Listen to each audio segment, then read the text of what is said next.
Good morning. Welcome to our daily reflection. Soon I'm going to name this morning reflection, and I'm going to upgrade with some background and graphics, and we're going to start to make this a regular daily bit of content available for everybody. Basically talking about the readings from a different perspective, maybe not like a homily, but more reflective. And then I'm going to continue to add videos, biblical success, and things that I've learned through the years from an enormous amount of reading, which is a very important point that you might hear through the course of some of this, and that is leaders are readers. So all leaders are readers. And so reading is very important. Today we have a very interesting couple of readings. The first one is from Paul to the Romans, and the second one is from Luke. And in Luke, what we hear is Jesus chastising the scribes. These are the people that know about the Torah, about the sacred scriptures that the Jewish people cherished. And what he says is, you have the key to knowledge, but you don't share it. And he's chastising them because they don't understand the value of that knowledge. And that knowledge, the key of which they have because they know it, they don't understand it. They don't get it. And when we look at the first reading from Paul, it's very interesting because he says that, the prophets came, and we know about them from what we read in the Old Testament, but really that the key is faith in Jesus. The key is not knowing about the law. It's knowing what you can learn from the law. And what can you learn from sacred scripture? You can learn not about Jesus. Yes, you can learn that, or about God, but you can learn to know God. And I think that is the key to the substance of what we should engage in when we read the scriptures. I often, when I'm talking to people about the Bible and teaching classes about it, I'll share that, in my life, early on, although I was familiar with the Bible and would open it sometimes just randomly and read it, it's hard to understand sometimes what you're reading because at the time I didn't understand that you have to kind of find the place that this was written in, like where was it written, to whom it was written, and when was it written. Those are important keys to understanding what's in the sacred scriptures. And when we get to that point, we can see that here Luke is trying to relate a story that occurred when Jesus was chastising those that knew about the law, and they didn't like it. And afterwards, rather than taking the message and saying, maybe we can do better, they conspired to get back at Jesus, to try to trap him, to find him trying to get crossways with the law, because they were so invested in the law rather than what you could learn from the law. And sometimes we have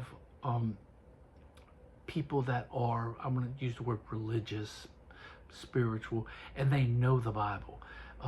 Yesterday I was at a gathering of some of the men in the parish, and one of them said something very interesting. He says, you might ask me if I know, I don't just pick a thing, John 8:12. He says, I might not know what John 8:12 is, but if you start it, I'll finish it. That's because we know what's in the Bible. We don't just have a superficial knowledge where we know a quote, a citation, and we can quote it. We get to the substance. And why is that? That's because we have the benefit of the fathers of the church in the 100s, 200s, 300s, 400s that studied. They knew people that knew people that knew people that knew Jesus. In the 100s, we knew people that knew Jesus, and knew people that knew people that knew Jesus. So you have Ignatius of Antioch, for example. We have 8 letters of his. We still have the letters They were written between 100 and 108, and he was the Bishop of Antioch. He was put in chains and sent to Rome and fed to the animals. His letters are magnificent about the early church. They tell us that there was church organization even back then, that there were bishops and priests and deacons, and he tells us about the Eucharist. So we can get to the heart of meaning from the many, many, many centuries of people that have studied and provide us with a way to interpret some of the particulars of sacred scripture. So today, what we hear is Jesus saying to these people that knew about the Torah, you might know about it, but you're not unlocking the door to knowledge for others and for yourself. And then Paul says, and that's true, and even more true, it's when you do get to unlock it, what you find, it's not necessarily just the words, it's what the words are telling us and where it's leading us, and that is toward Jesus, and that all righteousness comes through a love of Jesus. And so let's carry forth our message from yesterday about the fact that love and charity are very important parts of who we are as Christians. And let's realize that as we study our scriptures, and we continue to do that daily, that we don't want to just know what the words are. We want to know how the words affect us. And hopefully they affect us in love. So I hope you're enjoying these videos. I will continue to do them. This is a new thing that I'm engaged in now. I'm going to start spending a little bit more time redeveloping my talks and my missions, and I'm going to launch a strategy to make myself available to church parishes across the country to deliver some very uplifting, powerful messages about God and prayer and salvation, and maybe prioritizing our life in a vertical alignment that starts with God, family, and work. So I hope that you're enjoying this. If you are, continue to share it, and like my Deacon Jody Facebook page. I appreciate that. And if you're getting this on YouTube, like my channel and share it. And we'll continue to share these daily videos with you. So I think what I'm going to start doing is I'm going to end it with something that I used to end my radio shows with, and that is, you pray for me, I'll pray for you. God bless.